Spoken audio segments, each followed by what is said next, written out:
Hello everyone, আসসালামু আলাইকুম। আশা করি সবাই ভালো আছেন। আল্লাহর রহমতে আমি অনেক ভালো আছি। তো চলুন আপনাদেরকে আবারও নিয়ে যাই অনেকদিন পরে রাজশাহীতে। তো চলুন কথা না বাড়িয়ে ভিডিওটি শুরু করা যাক। তো ফার্স্ট অফ অল আমরা চলে আসি আমাদের বাসার কাছে আব্দুলপুর রেলওয়ে স্টেশনে। আর সেখানে আমরা আসছিলাম কিছু খাওয়া দাওয়া না করে, তাই সকালের নাস্তাটা 2টা পুরি দিয়ে শেষ করে ফেললাম। তো আমরা সকালের নাস্তাটা কমপ্লিট করে টিকিট কেটে ফেলি। টিকিট কাটতে না কাটতে দেখি যে আমাদের মাঝে আমাদের ট্রেনটা এসে হাজির হয়ে গেছে অলরেডি। ট্রেন যেহেতু চলে আসছে তাই আমরা তাড়াহুড়া করে উঠে পড়ি এবং ট্রেনটাও রওনা দিয়ে দেয়।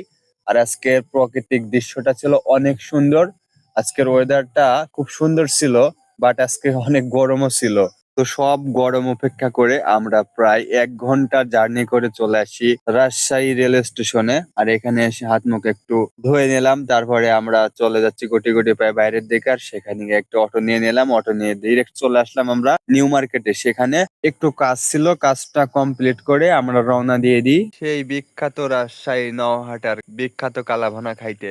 আর যাবার সময় আমাদের মাঝে পড়ে যায় আমচত্বর। আমচত্বর পের হয়ে আমাদের এখনো অনেক দূরে যাইতে হবে।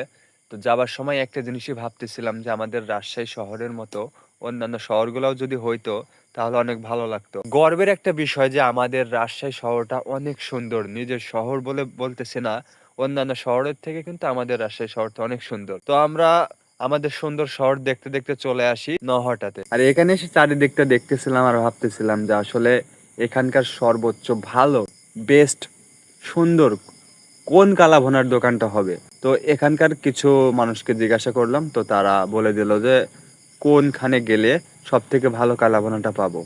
তো আমরা চলে আসি ফয়সাল ভাইয়ের হোটেলে।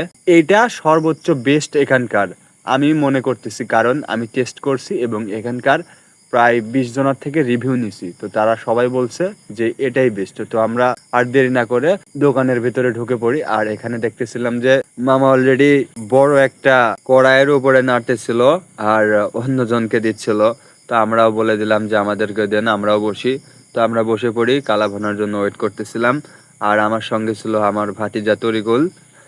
তার হাসিটা অনেক সুন্দর ছিল, যদিও বা আমরা অনেক এক্সাইটেড ছিলাম যে আসলে কেমন হবে। তো ফাইনালি আমাদের সামনে চলে আসে। আর কালাভুনার প্রাইসটা খুব কম ছিল। আর এখানকার পিসগুলো ছিল মোটামুটি অনেক বড় বড়। আর কালাভুনার সঙ্গে ছিল 1 টুকরা পেঁয়াজ, 2 টুকরা শসা এবং 1 টুকরা ছিল লেবু। আর মাংসর পিস ছিল 5 পিস। আর আজকের যে কালাভুনাটা দেখাচ্ছি আপনাদেরকে, এটা ছিল খাসির।